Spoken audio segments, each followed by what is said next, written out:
তীব্র ও অসহ্য গরমে কাহিল গোটা পশ্চিমবঙ্গ। উত্তর থেকে দক্ষিণ, পূর্ব থেকে পশ্চিম সব জায়গায় গরমে অস্বস্তি। সূর্যের তেজ কমাতো দূরের কথা, প্রতিদিন লাফিয়ে লাফিয়ে বেড়েই চলেছে। বেলা যত বাড়ছে সূর্যের চোখ রাঙানি তত বাড়ছে। স্বাভাবিকের থেকে সর্বোচ্চ তাপমাত্রা অন্তত 5 ডিগ্রি বেশি হওয়ায় তাপপ্রবাহের কবলে পড়ল কলকাতা। শনিবার কলকাতার তাপমাত্রা 40 ডিগ্রি সেলসিয়াস পার করেছে। আলিপুর আবহাওয়া দপ্তরের পূর্বাভাস, কলকাতার এই তাপমাত্রা আরও বাড়বে।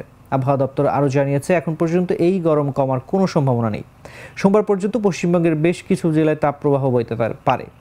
8টি জেলায় তীব্র তাপপ্রবাহের কমলা সতর্কতা জারি করা হয়েছে। এমনকি পশু পাখিদের সুস্থ রাখতে ORS পানির ব্যবস্থা রেখেছে আলিপুর চিড়িয়াখানা কর্তৃপক্ষ।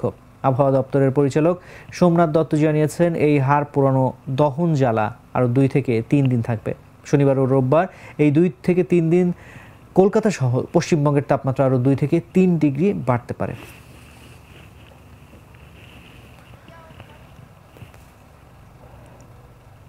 গরমে অসুবিধা হচ্ছে মানে আজকে একজন CRPF জওয়ান মারা গেল ভোটে কাজ করতে এসে, এটা খুব দুঃখজনক ব্যাপার। এবং এই গরমের মধ্যে সেই পর্যাপ্ত পরিকাঠামো কিন্তু নির্বাচন কমিশনার গড়ে তুলতে পারলো না, কারণ যে মারা গেল তার পরিবারটা অসহায় হয়ে পড়লো।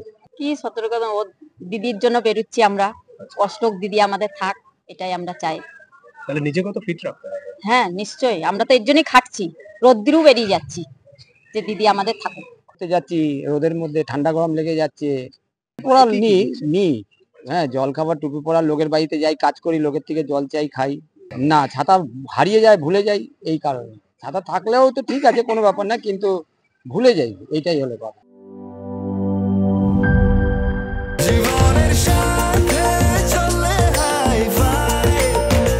স্বাস্থ্যকর অল টাইম ফ্যামিলি কেক, সব সময় অল টাইম হেলদি লাইফ।